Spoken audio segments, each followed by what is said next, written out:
Myös silloin näkymätön muuttuu näkyväksi. Se, minkä ihminen elämässä aavistaa ja mihin hän uskoo ja mitä hän toivoo, muuttuu todeksi. Lapsen tuominen kasteelle kertoo jotain oleellista ihmisen osasta. Taustalla on ymmärrys siitä, että elämä ei ole omassa varassa, vaikka niin monesti niin ajattelemme. Ihminen tarvitsee toista ihmistä, mutta myös taivaallisen Isän siunausta ja läsnäoloa elämän arjessa. Te vanhemmat olette saaneet arvokkaan lahjan, pienen pojan.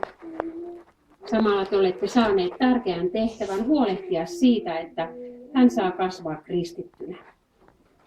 Hänen täytyy saada tulla tietoiseksi siitä, että hänet on otettu Kristuksen omaksi, että hänet on kastettu Kristuksen kuolemaan ja ylösnousemukseen. Rakastamalla ja hoivaamalla häntä, hän saa aavistuksen Jumalan rakkaudesta.